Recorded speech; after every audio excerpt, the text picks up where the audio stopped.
नमस्कार. आज आहे 8 मार्च, जागतिक महिला दिन. So I have selected 2 books which have women protagonist. एक आहे Yamuna Paryatan. This is written by Baba Padmanji. It was publish in 1857. आणि हे आहे बंकिमचंद्र चट्टोपाध्याय यांनी लिहिलेलं Rajmohan's wife. It was publish it was written in 1864. And what is special about these books is that Yamuna Paryatan हे पुस्तक म्हणजे मराठीतील पहिली कादंबरी आहे. In fact this is also the first novel in India. आणि हे पुस्तक जे आहे ते it is the first novel written in English by an Indian. Like I said earlier, both these books are centred around women. आणि मला असं वाटतं की ही जी दोन्ही पुस्तकं आहेत, एक महाराष्ट्रातनं आणि एक बंगालमधनं, both these regions are known for their social reforms. In fact, Maharashtra has had a string of social reformers. आणि बायकांच्या प्रगतीत त्यांचा खूप मोठा वाटा आहे. आणि कथा म्हटली तर Yamuna Paryatan is about the plight of widows and the thought of the idea of their remarriage. And this other book, Rajmohan's Wife, is about a beautiful young girl called Matangini. She has been married to a very oppressive and cruel husband. आणि यमुना जी आहे ती थोडी शिकलेली आहे.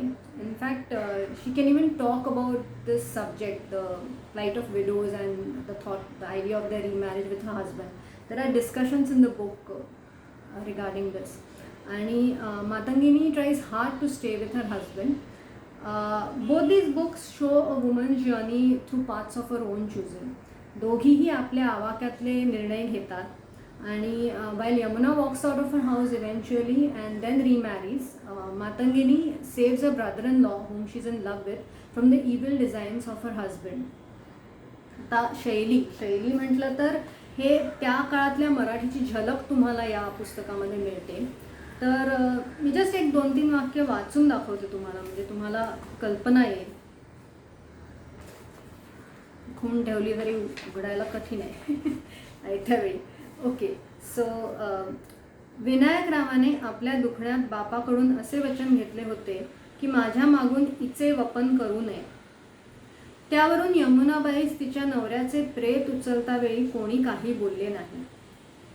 परंतु 1-2 महिन्यांनी तिची सासू तिला फारच जाच करू लागली. तिने तिजवर जड कामे टाकावी, ती तिने कराव्यास मागे हटू नये, तरी तिला उठता बसता अल्पस्वल्प कारणावरून शिव्या बसू लागल्या. आता या शैलीबद्दल म्हटलं तर the English is very simple. Of course it was much before a certain mister Shashi Tharoor was born. आणि मला जे आणखीन एक गोष्ट आवडली या पुस्तकाबद्दल ती म्हणजे he has used Indian words as they are or other words from Bangla as they R.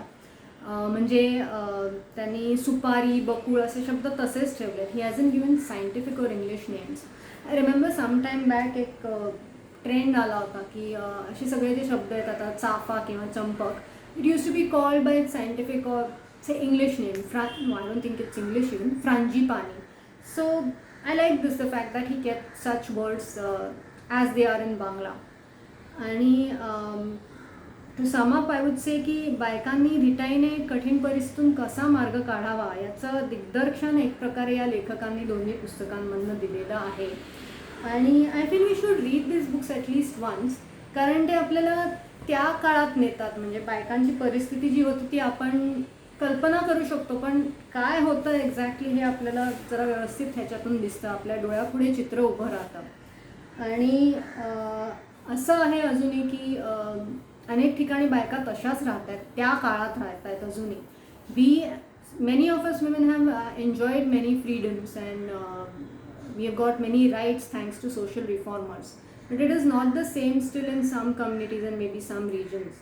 त्यामुळे मला असं वाटतं की ही पुस्तकं वाचावीत आणि आपल्या आजूबाजूला किंवा आपल्याला जर शक्य असेल तर अशा ज्या बायका असतील अजूनही त्या काळात राहणाऱ्या, त्यांना आपण बाहेर काढायला पाहिजे त्या काळातून. आणि we should try and bring them to our level.